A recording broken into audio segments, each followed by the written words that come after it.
السلام علیکم، welcome to my channel Maryam Ali voice. لوگ بدلتے نہیں ہیں، بس ہوتا صرف اتنا ہے کہ یا تو آپ میں ان کی دلچسپی ختم ہو جاتی ہے یا پھر آپ سے زیادہ دلچسپ کوئی اور مل جاتا ہے۔ پریشان ہونا انسان کی انسان ہونے کی دلیل ہے، لیکن پریشان رہنا انسان کا اللہ پر یقین نہ ہونے کی دلیل ہے۔ زبان دراز لوگوں سے ڈرنے کا کوئی فائدہ نہیں، وہ تو بول بال کے اپنی بھڑاس نکال لیتے ہیں، لیکن ڈرو ان لوگوں سے جو سہ جاتے ہیں، کیونکہ وہ معاملہ اللہ کی سپرد کر دیتی ہے۔ جہاں ناانصافی کی کوئی گنجائش نہیں، وہاں دیر ہے اندھیرا کبھی نہیں۔ کچھ لوگ ہوتے ہیں جنہیں دوسروں کو کاٹ کر ٹکڑے ٹکڑے کرنے کے لیے خنجر کی ہرگز ضرورت نہیں ہوتی۔ ان کی زبان اور رویے یہ کام بخوبی کرتے ہیں۔ آپ کی آنکھیں اکثر وہی لوگ کھولتے ہیں جن پر آپ آنکھیں بند کر کے بھروسہ کرتے ہیں۔ ناراضگی گلے شکوے وہاں اچھے لگتے ہیں جہاں اپنا پن ہو، جہاں کسی کو مان رکھنا نہ آتا ہو، وہاں خاموشی سے مسکرا دینا ہی اچھا ہے۔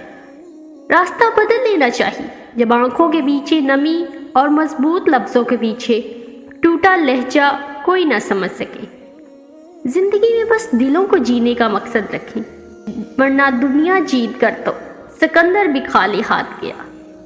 رشتے میں سب سے زیادہ تکلیف تب ہوتی ہے جب لوگ آپ سے رشتے میں حساب کتاب مانگتے ہیں۔ کوشش کرو زندگی کا ہر لمحہ اپنی طرف سے سب کے ساتھ اچھے سے اچھا گزار، کیونکہ زندگی نہیں رہتی، اچھی یادیں ہمیشہ زندہ رہتی ہیں۔ سچے انسان کے لیے جھوٹ میں کوئی اچھا مقصد ہو سکتا ہے، لیکن جھوٹے انسان کا سچ صرف آگ لگانے کے لیے ہوتا ہے۔ مشکل وقت مشکل نہیں رہتا، لیکن مشکل وقت میں سب کی پہچان ہو جاتی ہے، اور وہ پہچان کوئی کبھی نہیں بھولتا۔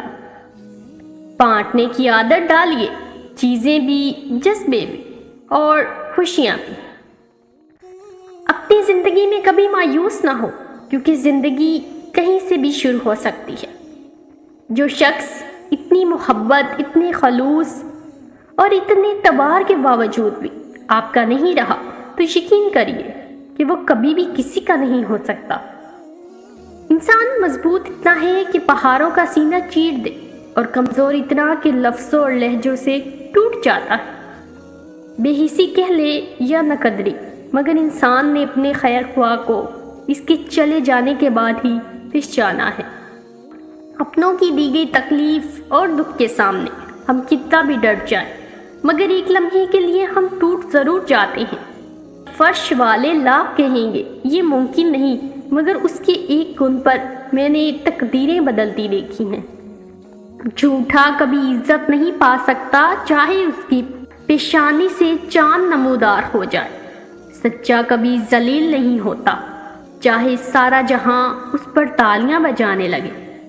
کسی کی نرمی کو اس کی کمزوری نہ سمجھو، اگر وہ سر جھکا کے چلتا ہے تو صرف خدا کے خوف سے۔ کچھ لوگ اپنے لیے ساری رات جنت کی دعائیں مانگتے ہیں، لیکن دوسروں کی زندگیاں انہوں نے جہنم بنائی ہوئی ہوتی ہے۔ اگر کوئی چیز تقدیر میں نہیں بھی لکھی تو پھر بھی دعا ضرور کرنی چاہیے، کیونکہ تقدیر کے سامنے ہم بے بس ہیں۔ تقدیر لکھنے والا تو بے بس نہیں ہے۔ بے شک۔ شکریہ، جزاک اللہ خیر۔